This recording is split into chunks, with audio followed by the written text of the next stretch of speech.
All right. Welcome back, everyone. Thank you for joining us for another amazing session of Caribbean Diaspora Vibes.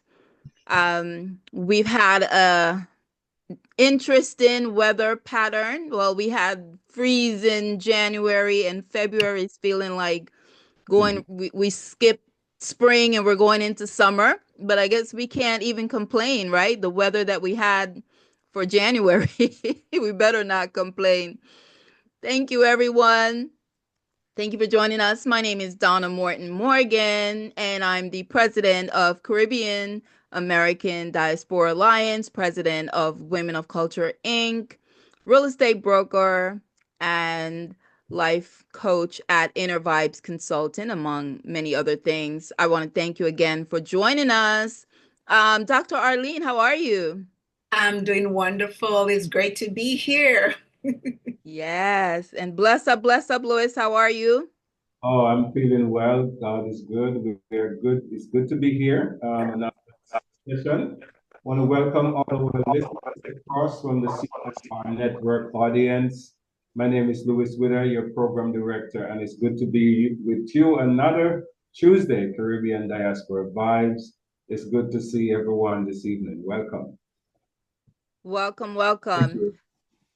Thank you. So, this is a very important topic tonight, right? I think it's a learning experience for all of us or most of us. So, what is DEI?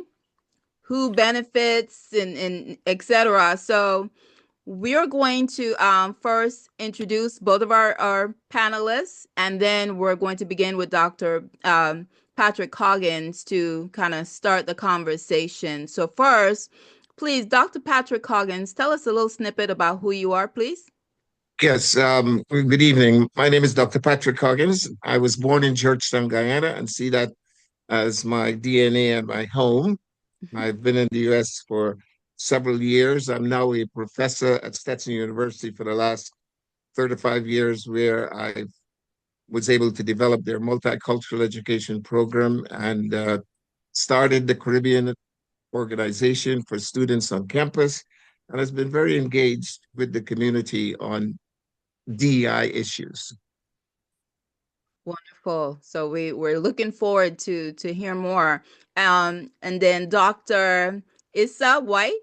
Yes, good afternoon. Thank you, Ms. Morgan and Dr. Adams and Dr. Coggins.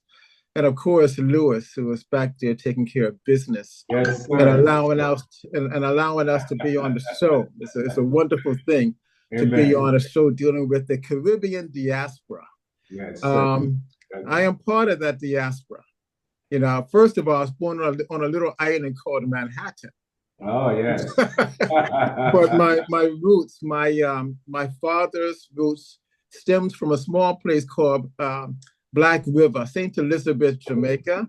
Yeah, man. And that family migrated to Panama, Costa Rica, Wow. and other parts of the Americas. On my mother's side is from Cape Haitian, Yes. Haiti. Oh, wow. So therefore, you know, when we talk about the diaspora, we never just talk about one island. We're all over the place. We are. I mean, one thing about the Caribbean people is that we show up and we show out wherever we go. Amen. So that's a beautiful thing.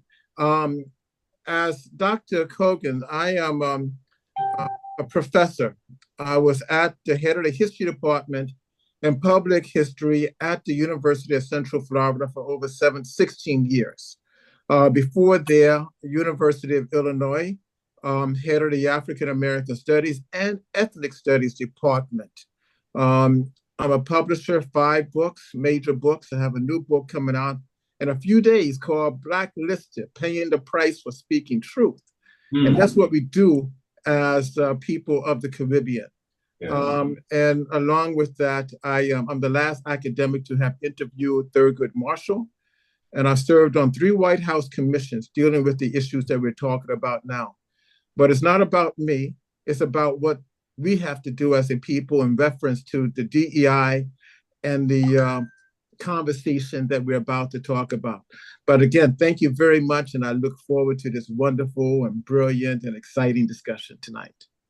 All right. Thank you so much. So we'll go ahead and get started then with Dr. Coggins. Yes, I wanted to start off defining what DEI means because it's a set of acronyms.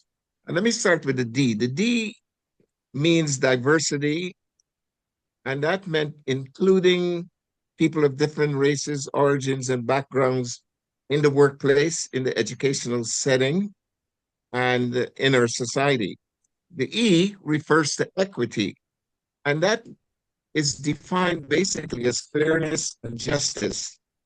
And I want to make sure that we distinguish that from equality. We're not saying that everybody gets the same, but everybody should get their fair share and their just rewards for being in the American society, because everybody has different needs. And then the I means inclusion. That means equal access and opportunities and resources for all people who live in the United States who might otherwise have been disenfranchised or marginalized and did not, or excluded from access to work opportunities, promotion, to medical care, to educational opportunities.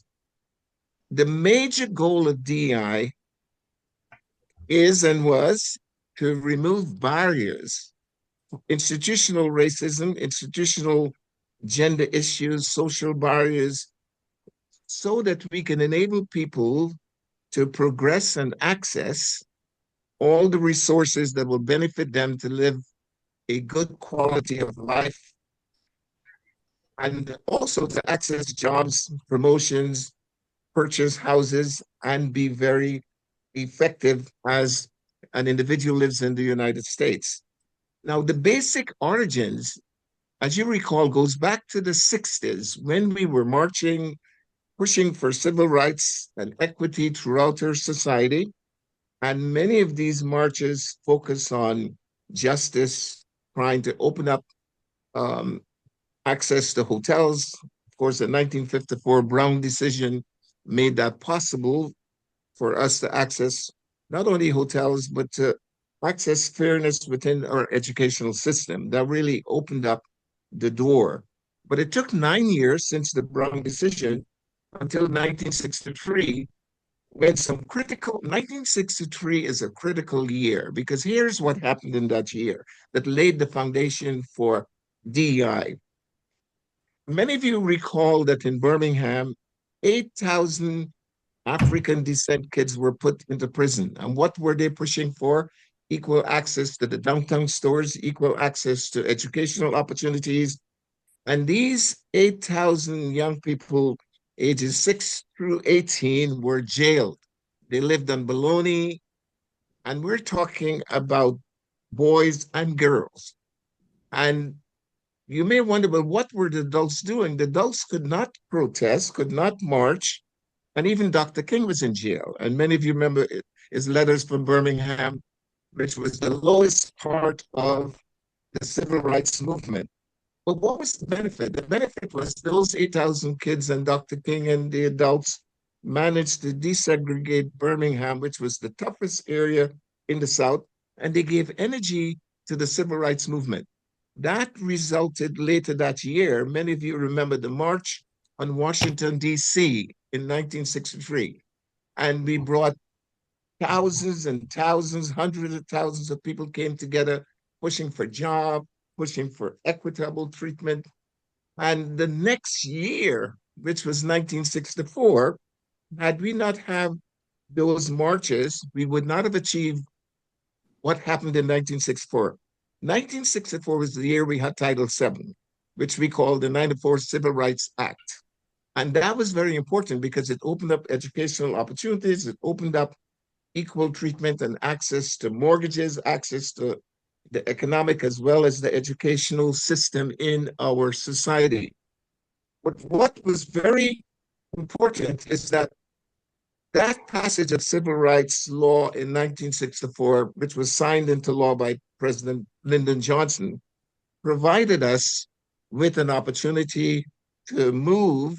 and to enjoy some of the benefits of our American society. Now, somebody said, what else was going on in 1963, 1964? We had the Equal Pay Act because women, as well as minorities, was paid like 70 cents on the dollar, was not paid equally. And that act said that if you hire me for the same job, you need to pay me the same thing, regardless whether I'm female, regardless whether I'm male, regardless whether I'm African descent or Native American or European. Now, in 8 years later, DEI started. Now, what am I saying? In 1972, remember now, 1964, we had Civil Rights Act, which opened up things for African Americans and everyone. But it's not until 1972 did we have the amendment to that 1964 Civil Rights Act. And what did it call? It was called Title IX. And that started the whole affirmative action, which provided opportunities for women, opportunities for African American and everyone. And with that, every office, whether it's a school, whether it's business, started what we call affirmative action programs, and then the name was changed to DEI. And President Johnson, as you recall, and most presidents during that period made sure that there were executive orders that required the federal government to hire and to diversify and include. And that's how DEI came about. And an example, let me just close right now. When the President of the United States currently says that he wants to get rid of DEI, he passed an order to get rid of showing of the Tuskegee Airmen as well as the women in the military. Myself and others, of course, understand that there's a difference between a public law and an executive order. The public law created the Tuskegee Airmen and allowed them to fly in the military, and they were very successful during World War II. And to get rid of any showing of the new military officers that we're developing in this country, the women who were part of the Air Force as well as the men, many of us objected to that. And of course, the president changed his mind, and now the Department of Defense is allowing us to see Tuskegee Airmen and their contributions and the contributions of women who are African descent into the military, which made America stronger and which laid the foundation for the world. I'd like to pause at that moment. That's a wonderful little history. You took us way back there, Dr. Coggins. Sure. You've mentioned quite a bit of things, Dr. Coggins. One of the things I was having a discussion today with some young people with a class that we do for Black History. And one of the things we were talking about is the marching. Is marching the only way we are effective in getting our point across in this country? Because that has been one of the number one thing that we have seen for many years, and we're in a different era. But is that the only way we see that things been getting done in this country?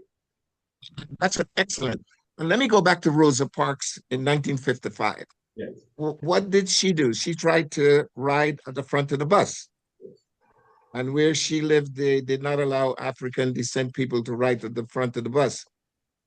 What caused them to allow her to ride was boycott. Mm-hmm. African Americans refused to ride the buses. The buses were in storage. And of course, the system decided it's better to let her ride in the front of the bus, and so we can make the money. So what I'm basically saying, in addition to marches, we've also used economic boycott. And we're seeing that right now when everyone is talking about how can we make sure that DEI does not disappear. So when you have establishments who are getting rid of DEI, we have used the option since then in boycotting that particular establishment. So, and then the third most successful, which was better than boycotts, Then the marches was going to court.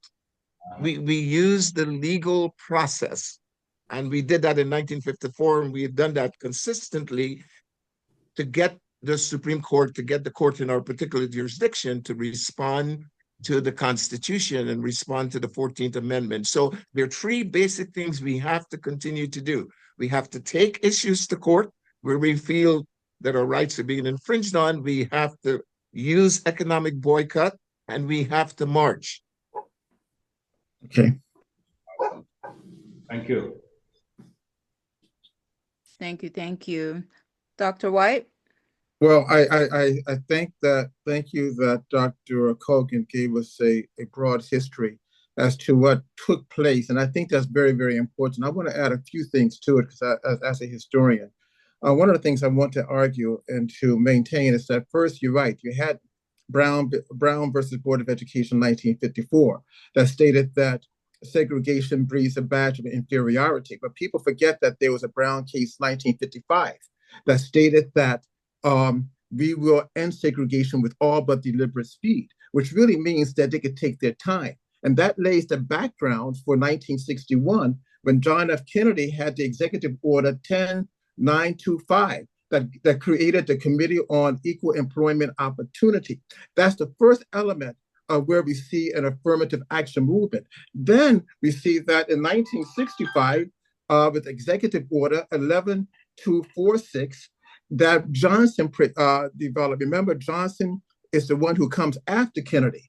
And that was an order that stated that mandated federal contractors and subcontractors cannot discriminate in employment based on race, color, religion, sex, or national origin. So that's the first element that we see with this concept. Now, that was primarily done for African-American people. Make no question about that. That's what it was done. Then we began to see some shifts. By 1968, just before Lyndon Johnson leaves office, he amends that executive order with one that includes women. All right. Now that one comes in that said women can be part of this. Then we begin to see some changes. What's the changes now? 1973, Nixon is the president of the country. And he says that affirmative action is good and it's going on, but here's the issue. With his administration, he calls for something called the Memo of Permissible Gains, Goals, and Timetables.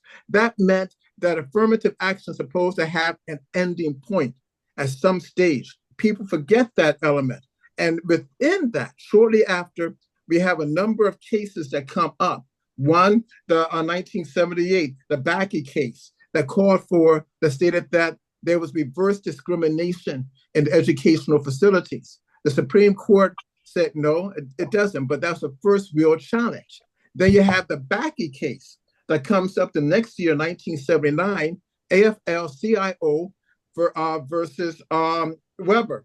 And Weber was arguing that there is discrimination, reverse discrimination in employment.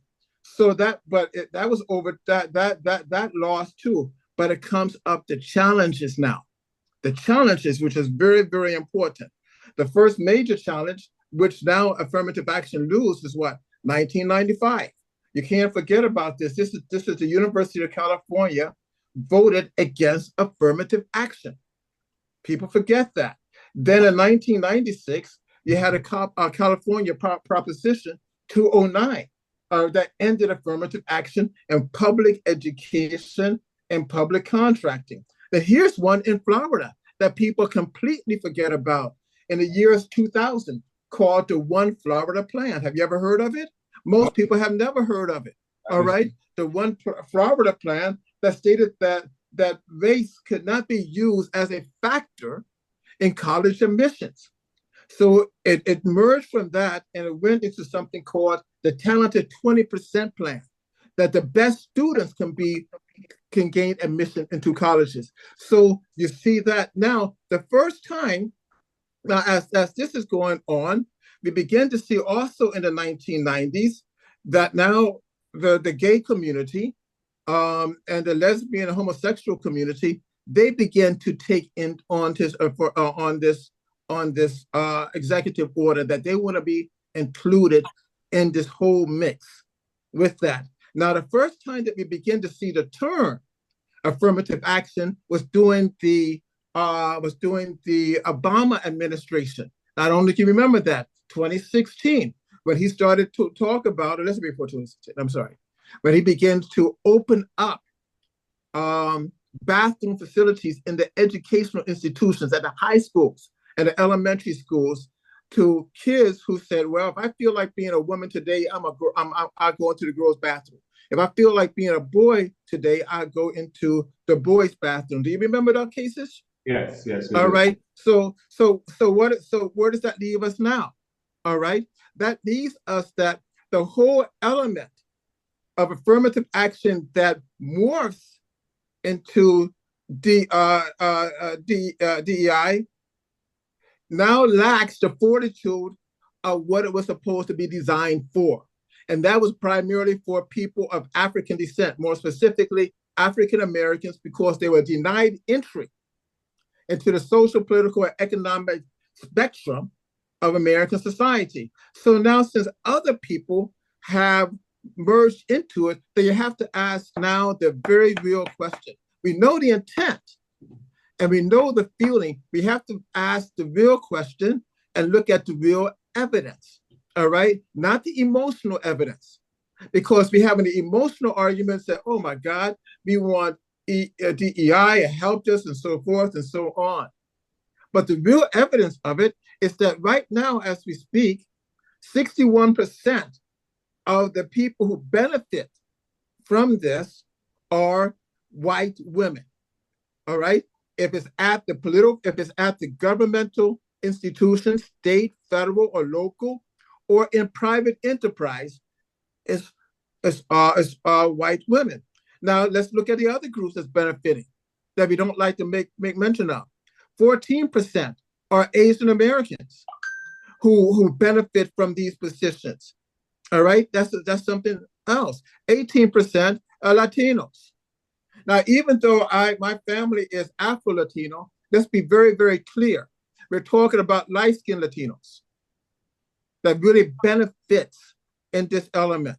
Then how about the African Americans? Across the board, less than 3% of African Americans have benefited in reference to DEI programs. It goes back to the old adage that they used to have in the civil rights movement with Stokely Carmichael, who is also called Kwame Ture. You know where he's from. You all better know this. He's from Trinidad, right? Yes. All right, come on. So, Yep. So don't get quiet on me. Yeah, So, no. Yes. Yeah, you're right. Dr. Coggins will tell you that there's a thin line between a minister and a professor. Yeah. That is true. Yes. So therefore, so the African American community has not benefited. Not really. We talk about it. Now, let's go on to another element. If they benefited, we will see the evidence. Now, since Donald Trump, he called a ban on federal programs, right? And federal holidays. He has put a ban on Black History Month, right? At the federal level. He has put a ban on Martin Luther King's Day. He's put a ban on Juneteenth. Most Black people are really upset about this, right? But let's look what else he has put a ban on. Women's History Month and Women's Equality Day. Not a mumbling sound from them on this issue. How about this? He's put a ban on Pride Month. You don't see them marching around and making noise either, do you? He has put a ban on the Holocaust Day of Remembrance, a Jewish community. Not a mumbling word again. How about this? He has put a ban on Asian American Pacific Islanders Heritage Month. Not a sound. National Hispanic Heritage Month. Not a sound. National Disability Employment Awareness Month. Not a sound. National American Indian Heritage Month. Not a sound. So the question is, if it's not really benefiting us like it should, as it was its intent, why are we seen to be the loudest voice of it when these other groups are not saying nothing? You see, unless I'm mistaken, I'm a news junkie. I'm a news junkie. Yes. I read everything because I don't know where I'm going to be at. And I don't mean to cut you, Dr. White, but let's roll back a bit to affirmative action, right? Right. What happened there? Are we just totally, are we in a different era? Is this new generation don't believe in that, don't want this extra access or different this access to the privilege of the affirmative action?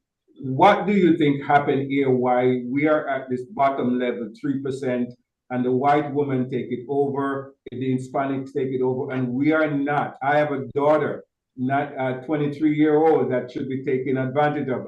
A lot of these young people, this new generation, seems not to be interested in all of those things that we fought for, or for parents and our ancestors fought for a long time. Well, it's not the new generation's problem. It's our problem, first of all. Mm-hmm. I mean, we, for the most part, we got so happy about, as I had an old professor who wrote a book titled Black Faces in High Places, Dr. Helen Edmonds, 1969, she wrote that book. And we got so excited about having a Black face in a high place. That meant that we were the only Black there. We felt good, we felt honored, we felt special. But we did not push that energy into really diversifying the larger community. That is the problem. You see, it's not the young people. The young people still want that. And I take offense by the fact that we say that the young people don't understand. In fact, they understand more so than we do. Yes. All right, because and let me jump in. Pattern. Yes, sir. Because when you think of Black Lives Matter, I was not involved. I'm an old person or seasoned person. It was the young people who delivered.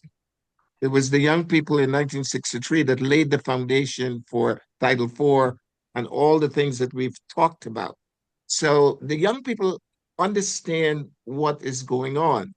But there's three things. One, we felt that the system will be fair and honest.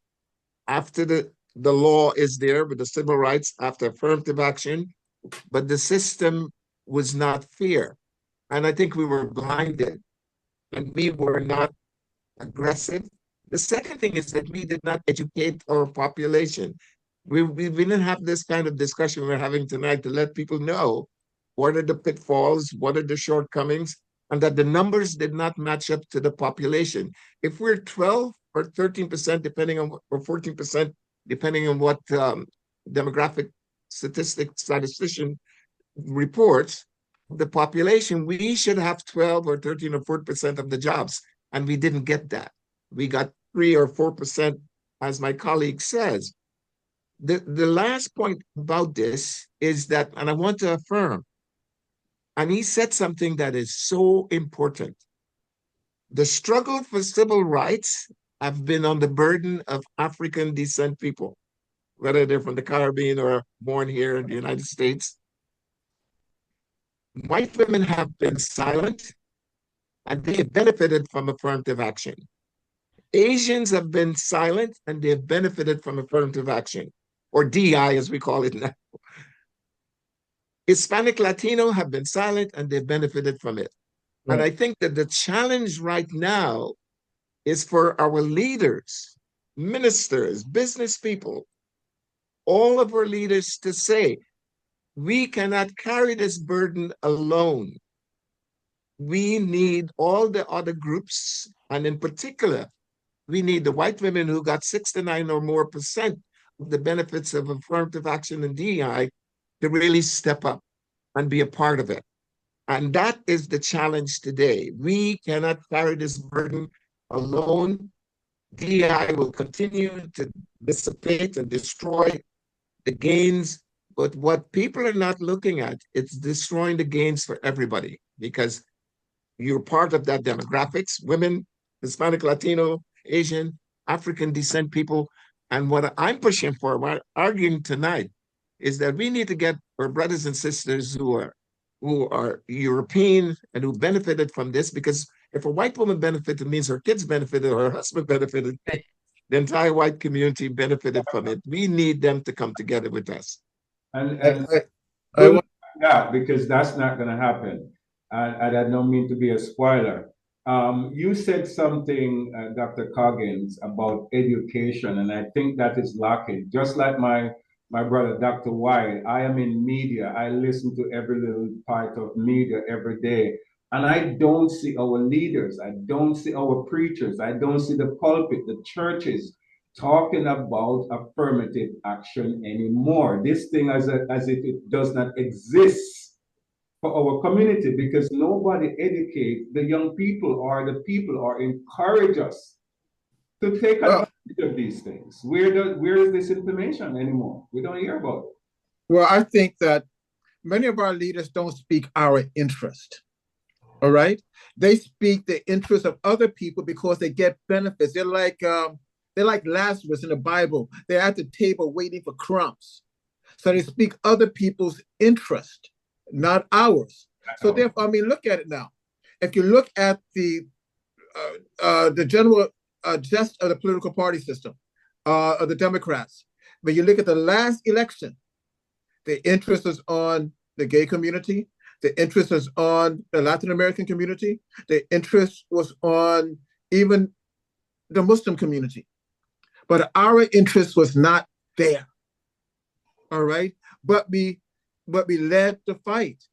So young people are saying that if our interest is not there, we're going to go someplace else. I just want to put a little footnote to things. I think Dr. Coggins said something about the African Americans and the Caribbean people have been in this fight for a long time. And he's absolutely right. And I just want people to remember that Marcus Garvey was a Jamaican.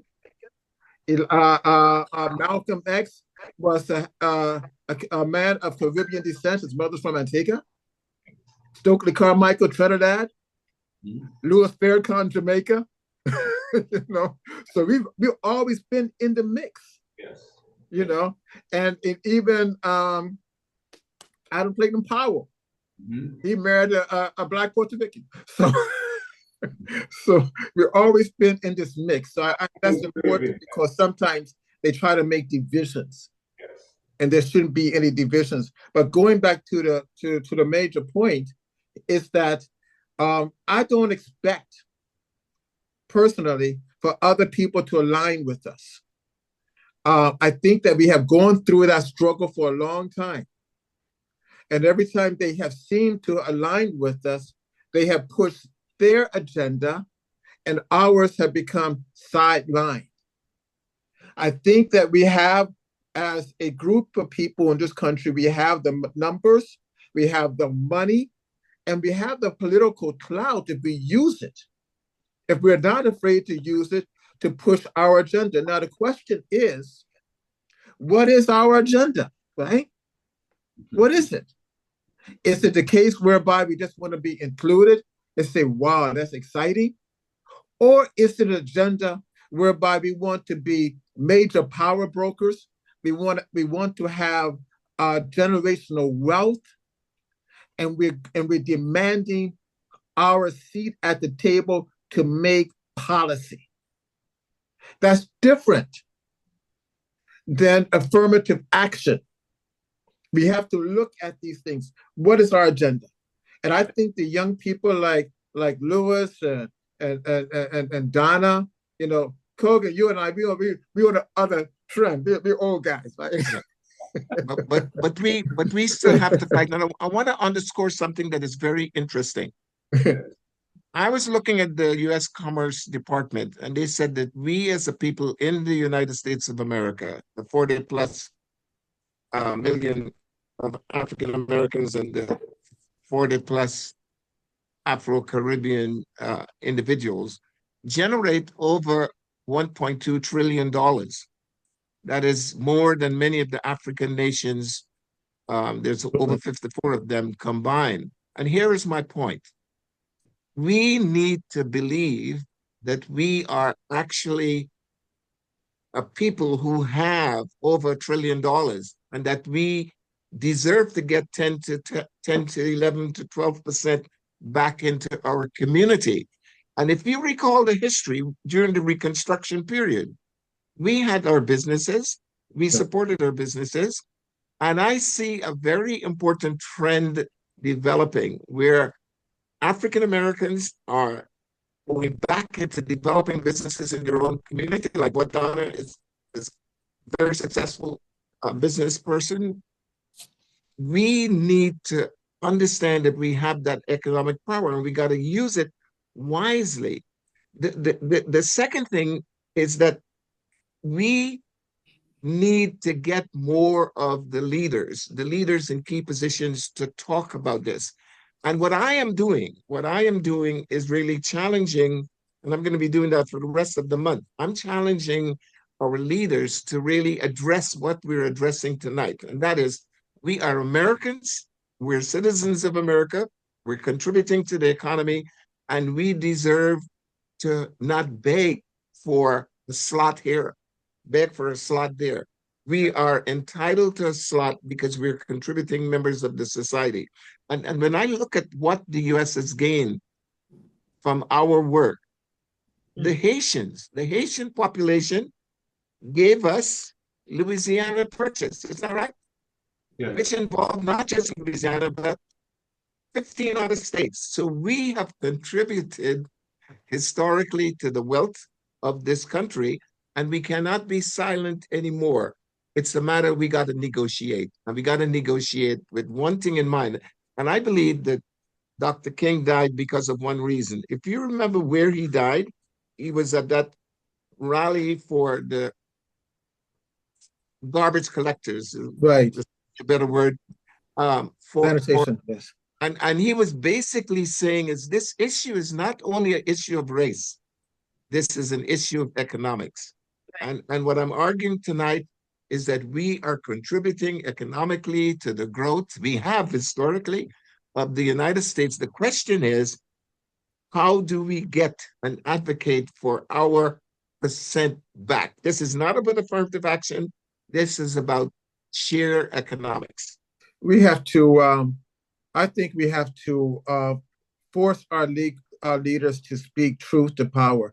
For example, in the last 2 weeks, Al Sharpton, who heads the National Action Network. I know it's Al Sharpton from way back, right? Mm-hmm. And he led a group of about 100 people into a Costco's, gave them each a credit card of $25 to buy something, saying that we're going to support our friends who service us. And that means that if you don't help us, we're not going to buy your stuff. Well, that was a foolish move. He could have simply said, well, okay, if you're not going to support us, let us put that money into the hands of our Black businesses. Yes. All right? He could have used it that way. But he's short-sighted. Why is he short-sighted? Because people like Al Sharpton has become now extensions of the establishment. Again, pushing somebody else's agenda. Then when we go to Haiti, absolutely, the Haitian community is very important. I mean, not only the Louisiana Purchase, but they founded a great city of Chicago, right? And they did a tremendous amount of good work. Even right now, Zora Neale Hurston in Evanston, Eatonville, is what I call a spiritual daughter of Haiti. However, if we're talking about Haiti, we should talk about the strength of Haiti. All of our political leaders, the Black Caucus, have all voted to give money for Kenyan troops who are now occupied force in Haiti. And not a mumbling word is being said about that.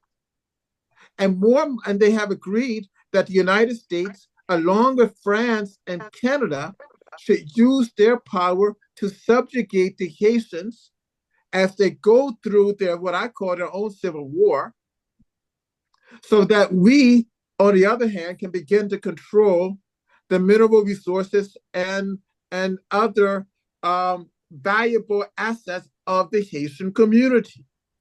But again, if we're speaking to power, if we want our leaders to do right, we have to call them out on this type of hypocrisy and call for real leaders. You know? And to pick up on something we've said that I'm tracking very carefully, there are more of our young brothers and sisters who are going to college. We have to encourage our young people. I'm not saying to forget DEI, but if we can get our young people to graduate with the STEM, with the science and technology and all the skills that they need to compete in this world, we can see some changes. And what I'm seeing is that if our graduation rate hovers around 70%, what I'm pushing for, it needs to be 80, 85, or 90%. Because if they don't graduate from high school, in the past, we could get into the military, but the new rule is right now, you have to have a regular high school diploma to even get into the military. And secondly, the military is high tech, high touch. They have to take an exam. So what I'm focusing on, and I will encourage everybody to focus on, is that the future to change the trajectory is to make sure that every male and female of our young African-American kids, West Indian kids, that they graduate from high school. And now there's an opportunity for them to make money. They can do 2 years of college while they're in high school. And therefore, when they graduate, they have an associate's degree and they have a regular high school diploma. We got to go back and push education, because education will prevent them from being slave to society, being always struggling, because we can develop our own businesses, we can develop our own technology. My son didn't even go to college, and he's making 6 figures because he's in the high tech. He does his own computer stuff and it's amazing. So I want us to continue to encourage our kids to go to school, to graduate. It's not the white man's education, it's our education. You got to learn math, reading, you got to learn the technology skills that are necessary for this future. So as we think about DEI, we also need to think about how we can get our women and men to continue. And we have a gift. We have 102 historically Black colleges and universities. So I don't want to hear, well, I can't get into the white school. We have all of these historically Black colleges and universities that was established since the 1780s and 1840s. We need to encourage kids, and that's why I'm in the high schools. That's why I'm working with kids to make sure that they graduate. Because if they don't graduate, forget DEI, forget affirmative action, all of that, they are going to have struggle. And the military is high tech, high touch. I can't send them there anymore. Good point. I want to revisit something that Lewis stated earlier, and that was about us coming together with other people. I think Dr. Coggins stated something like that too. I just want to remind everyone of a case that took place in 2023, and it's called the Students for Fair Admissions versus the President and Fellows at Harvard College. Do you remember that case? Yep. All right. Well, the ones who don't, that case really was a case of Asian students, right? Asians who argued that affirmative action and DEI was unfair to them. Yeah. All right. They said their scores were better, they were smarter, and that Blacks who were inferior were taking their seats. Now, this is interesting because the Asian community, like other communities, they got in on our backs. Right. All right. And as they got in on our backs, and when they grew up a little bit, what did they say? The hell with you people. All right, I don't need you. I'm really like pseudo white.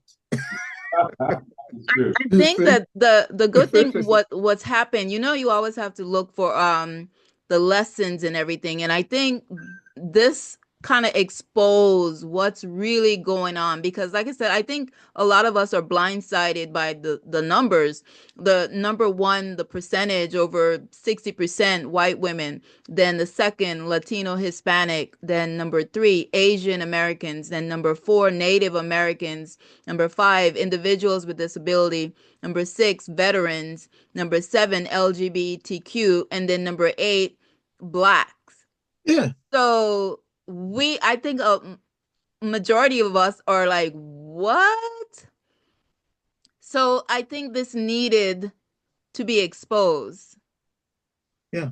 And you're right, Ms. Morton, because again, going back to the leadership class, they should be the ones, as Dr. Coggins stated, they should be the ones to say the truth and tell us what's taking place.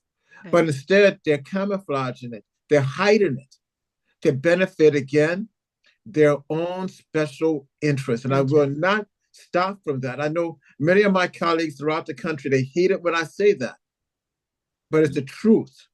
Yeah. They represent their interests while the lot of the African-American community is falling behind. I mean, it's not an accident that black male unemployment right now is like 14%. Nothing. All right. We are 65% of the homeless community in the country. We have over 8 million people are homeless now. Crazy numbers. All right. Our age, we're dying sooner. That's what I'm trying to say. We're dying sooner now than we were 10 years ago. We have an epidemic against our own people. And we have to say these things. John Kenneth Clark, he was a great historian. He said that if he had to be the only one to tell the truth and die on that principle, I'm willing to do that. And that's where I stand. Amen. Amen. All right? We have to be able to tell the truth, speak straight. Yes. All right? If we're going to save our community, because right now, we have almost become an obsolete group in this country. All right?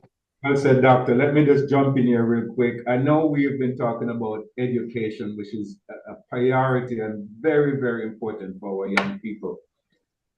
But one of the things that I would love to see in the education industry for us is we educate ourselves about the business, about having our own business. And I think that's one of the downfall we don't have. Yes, we can educate ourselves, but we are always educating ourselves about the white man world or the oppressor world. We need to make sure when we're educating our young people, we are also encouraging them from early to be your own business owner, to be your own owner of something. Look, today I was talking again to some young people, and one of the biggest things we talk about was the invention. 90% of invention in this country, in this world that we live off of, was invented by us. Where did that go? And why are we not continuing to encourage our young people to invent stuff, get creative, learn about getting your business from early while also getting our education, learning your maths, your English, and your chemistry? All of that stuff is important. But I think what we have lost is the fact that we're not encouraging, so that when someone leaves school early, or if they figure out, listen, man, I can't take this class thing. Guess what? I can go do some carpentry. I can go do something because I know how to use my hands. I know how to get creative. I think that is an area that we are also locking in as we educate our young people. And that is something I think we need to get back to. The preachers, the church, the leaders in our community, the teachers, we need to get back in educating, in owning our own business from early, and that will solve a lot of our young people issue by sitting down waiting on a job. And if you don't get a job, you go on the street and you do something else and you get into trouble, and we continue down the ladder of crime and poverty in our country. We must educate ourselves about owning business from early. Yeah. So do you all think, do you think we got comfortable as a people? Yes. Yeah. Yes. Yes. And I want to say, it sounds like I'm saying laws. Oh, in 1984, the state of Florida passed a law to support exactly what the brother just said. And that is we should prepare each student on practical skills for the 21st century. What are the practical skills for the 21st century? Owning your own business, understanding the technology, being proficient in there. And that's why when my son said, I don't want to go to college, I said, but you got to learn computers. Now he makes 6 figures, he's doing well, and he supports himself. He's not working for anybody, he hires people. The point that you're making is that we had the model during Reconstruction. We need to bring that model back, and you're correct. We should make sure that high schools prepare our students for the world of work. And that means that internships at the radio level where you are. I bring students in. I'm in the elementary schools, I'm in middle schools, I'm in the high schools, telling students about the skills they need to run their own business, to be successful, if they want to not be dependent on the system. The last point that I want to make is that we are making some progress. I don't want our audience to feel we aren't making some progress, but we need to speed up. We need to go from 10 miles an hour to like 50 miles an hour because we're running out of time. And what do we need to do when we're speeding up? We need to make sure, as the brother said, that students are prepared to run their own businesses. They're prepared with the 21st century skills, which is a lot of technical skills. Let me tell you, there's a high school here, I'm not going to call the name of the school, that has construction trades. How many African-American kids are in there? Not many, because nobody is educating them that a plumber makes $90 an hour, McDonald's pays $15 an hour, even Amazon pays $28 an hour. So if you're a plumber, you can make more. So the construction trades, every house is going to need renovation. And what I'm telling the kids, go to the construction trade. You can still get a BS degree, but you better be able to make money to support yourself and to compete. Pharmacy, there are high schools like in Kissimmee. I told my little niece there, I said, go into the pharmacy technician program in the high school. When you come out, you can work at a pharmacy and eventually take the degree, become a pharmacist, and own your own pharmacy. So we can do this. We don't need DEI to do it. All we need is to be smart because we have the brains. You know, we're the ones who started universities historically. So it's not an issue. We're the ones who flew planes and helped win World War II through the Tuskegee Airmen. That is documented. That is factual. And as the brother said, look at the inventions. My goodness. A lot of the inventions, we are the ones who develop it. And we're the ones who put the man on the moon. What did Glenn say?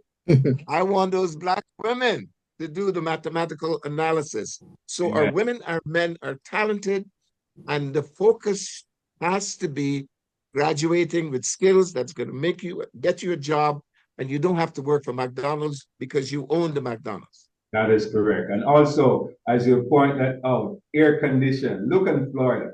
Every young person in Florida should be coming out of school with some form of air conditioning skills. To every single house in Florida, air condition breakdown 1, 2, 3 times sometime a year.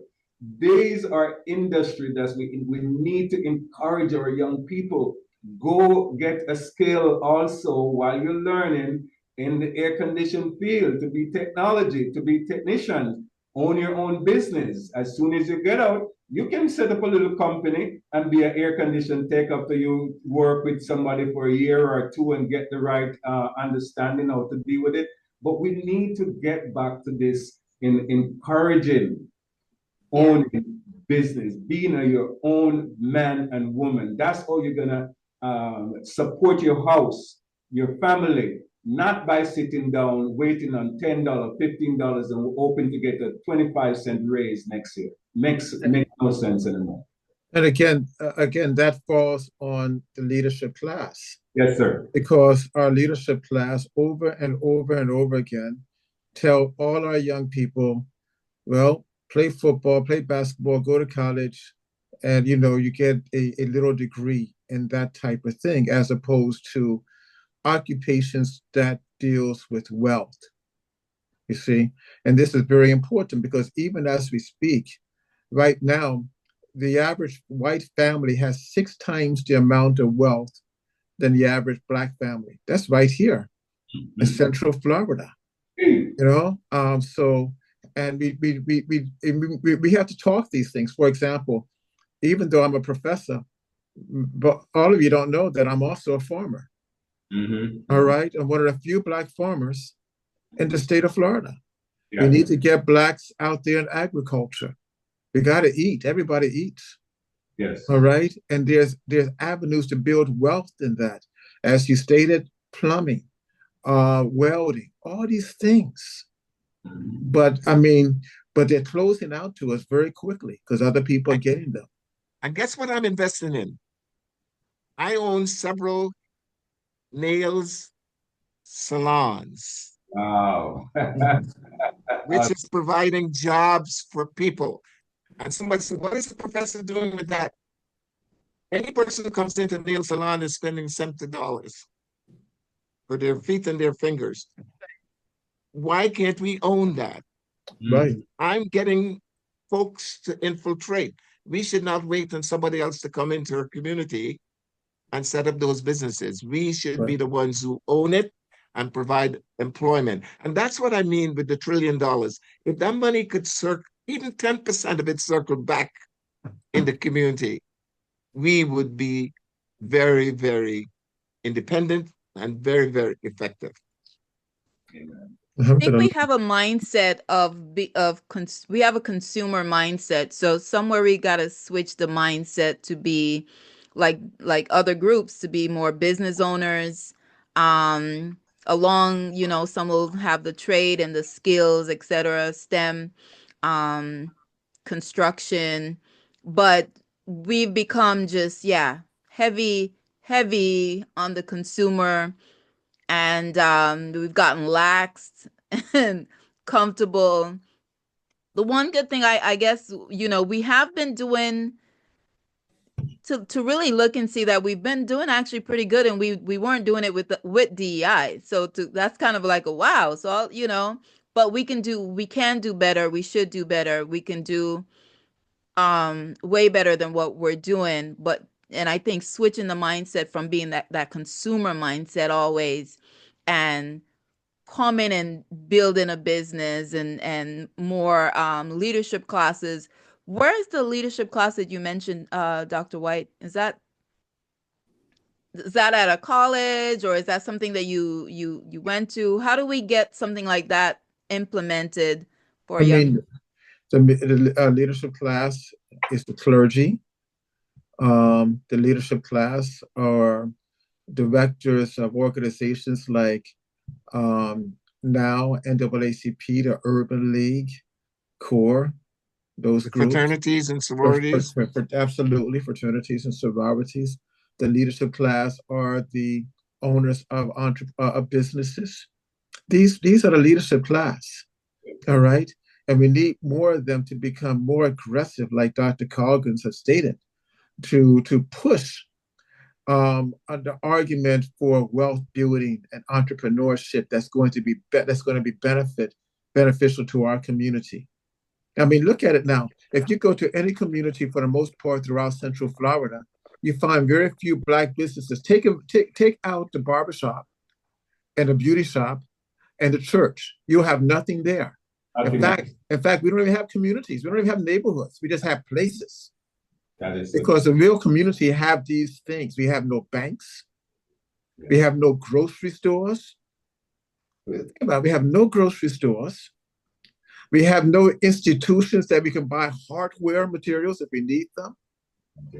We have nothing. So therefore, we have not only become a consumer class, hate to say this, but we have become a begging class. That's a shame. All right. Doctor, if I may just intervene, I have to cut and go to another programming. I just want to thank you guys. It's been an excellent evening session. Dr. Coggins, Dr. White, Dr. Adams, and my co-host here, partner, Donna, thank you so much. going to catch up next week at the same time. God bless you guys. All right. Blessings, Louis. God bless you. Louis, you're a typical Caribbean. You had 2 and 3 and 4 jobs. Yeah, man. Enough things are going. Thank you, guys. God bless you. God bless you too. God bless you, Yes. Louis. All right. And I know we're getting ready to wind up, but I just want to give like 3 quick points on DEI. First of all, DEI, we need to push back on it, and we need to use the statistics that we shared tonight, because DEI will benefit not all of us, it will benefit some of us. That's number one. Number two, we need to be active, and we need to vote for those individuals in our community, whether they're white, Black, Hispanic, Latino, if they are delivering money back to our community. Every politician, every white politician makes sure that money comes back to his community to build whatever is necessary. So we need to vote for persons who are bringing back money that will build businesses, that will be entrepreneurial, so that we could become less dependent on the system. And then the last thing is that we need to not forget our elderly. Our elderly is under duress, and we didn't have time to go into that. We focus on the young people, but our elderly cannot afford nursing homes, because nursing homes is $5,000 a month. So you need at least $60,000 a year. And that is something that I hope some future program could really address. What is happening to our elderly people? Why can't we own some of these nursing homes and provide it at a more reasonable or competitive price? Because a lot of I know a lot of elderly folks, African descent folks, cannot afford the nursing homes. So they had to either get together with someone else to survive. We can make a difference. Don't give up. I have a different perspective a little bit. I think it's important, but I cannot in pure conscience tell the young people and 13% of our population who are people of African descent to get on the bandwagon fighting for DEI at this how it stands now. It has not benefited us. We were served a can of goods that didn't materialize the things that we need in our community. I think we have to focus on our interest. In voting, they have told us this for much of the 20th century, that if we vote the right candidate, that our lot will change in this country. Well, that has fallen on deaf ears. You know, besides, we just because we have a Black face and in the Black caucus or in the Congress or what have you, it doesn't mean our interests and our issues have changed. I would rather us take on the model of maybe like the Jews or the Asians. They have less numbers than we do.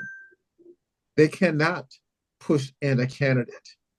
However, what they have done was fortify their economic base to create an entity of power. And when you have that entity of power, economic base, you can make things happen. For example, in Orlando, I live in Winter Park. 5 minutes, 10 minutes from my house, we have Little Saigon on Colonial. No one got a permit to build stores there that are Asian. They didn't write no proclamation for it. They didn't vote anybody in for it. They didn't talk about affirmative action. They got themselves together. They built a unit. And that's what we have to do if we're going to get power. We have to stop becoming the cannon fire and the leader for other people. And when they get theirs, they just forget about us. I guess I'm a little bit right now. I'm selfish for our people. I love our people to such an extent that I'm not willing to just align with others just to say that we're nice people. What's your take? Thank you for that. What's your take on the boycotting the stores, like the stores that are rolling back DEI? Well, I mean, if you want to boycott, that's fine. But if you're going to have a boycott, then use that money on Black businesses. And of course, many of us are not, we don't have brick and mortar businesses, but we're online. Right. All right. So utilize that and focus on that if that's your objective.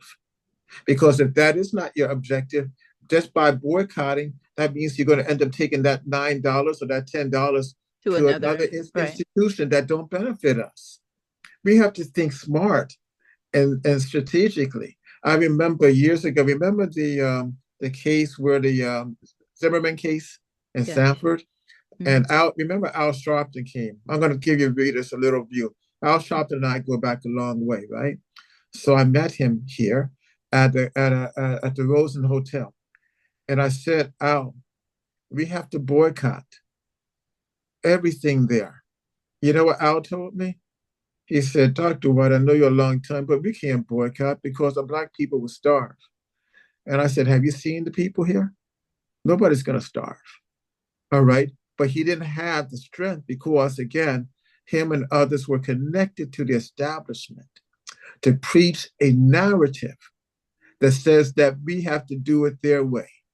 And I think the young people that we're talking about now, they have a different perspective. All right. It's a new day coming.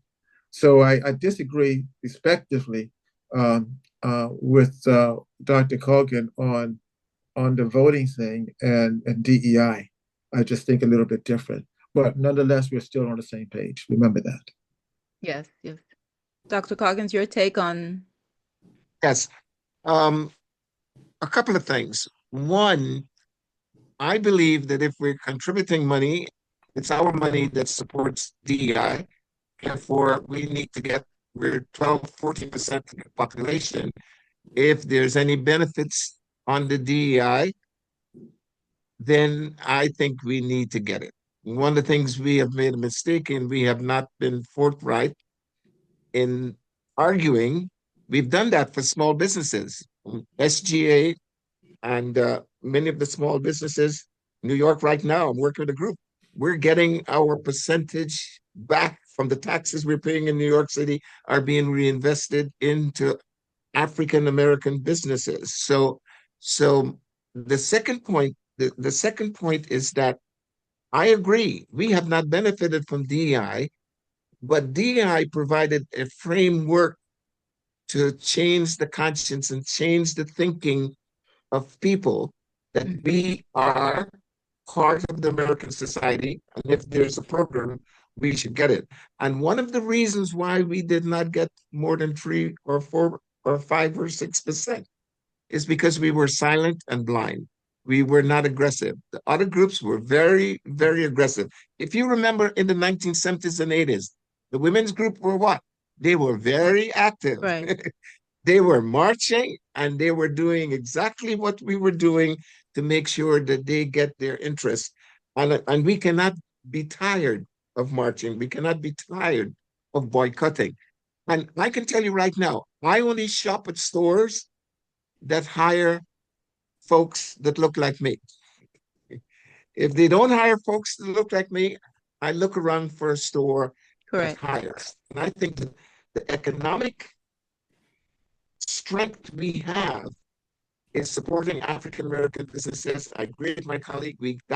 If we're not going to go to Walmart, we need to find an African-American business. And if it's not there, we need to get into this thinking of creating it. If we can have a church that is worth $3 billion built, we can also build a grocery store. Right. Yeah.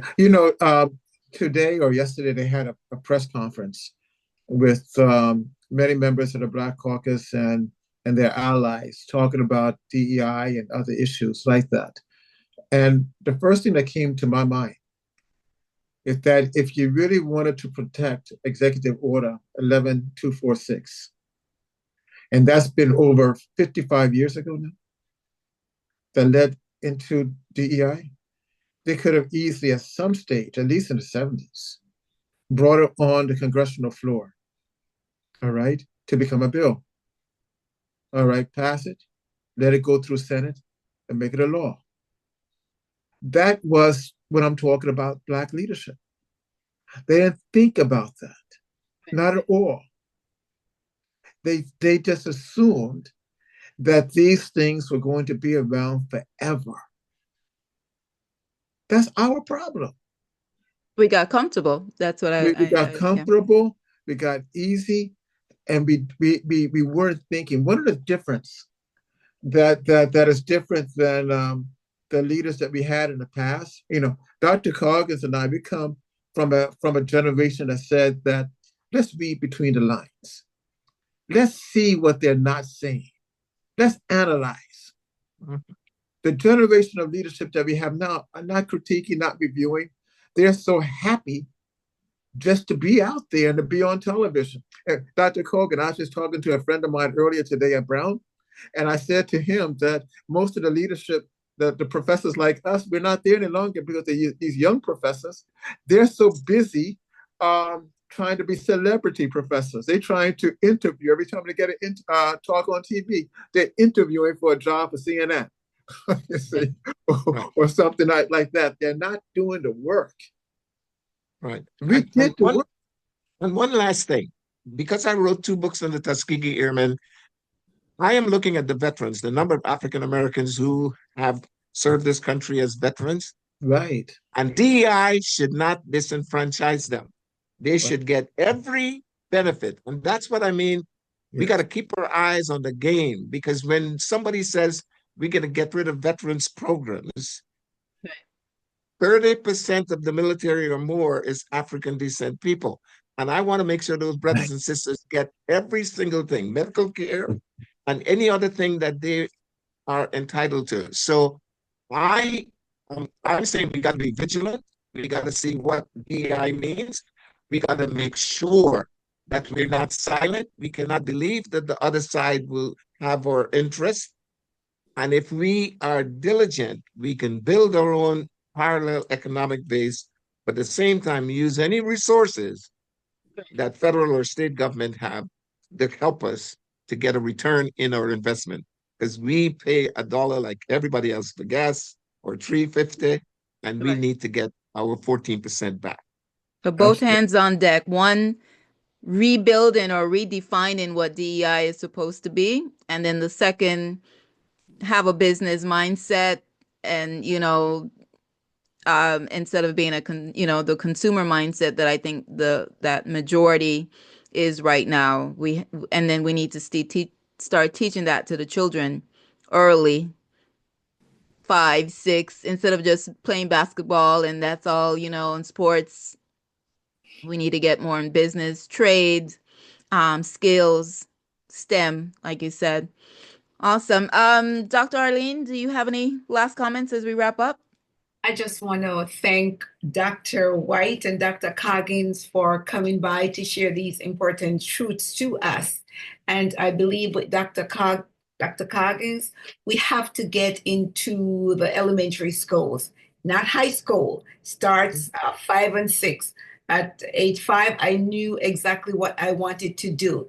And so a lot of our parents now, I guess they lack knowledge, or they're too busy to instill some of these important information that our young people, it's not about, I think about the hair, and the hair industry is like multi-billions. And Black people, we invest, but it's not, we don't rebuild on that so that we, are the builders. And so, as you said, critiquing, be vigilant. Technology, we have to harness it. We talk about Black history and we talk about the inventions, but where are we today?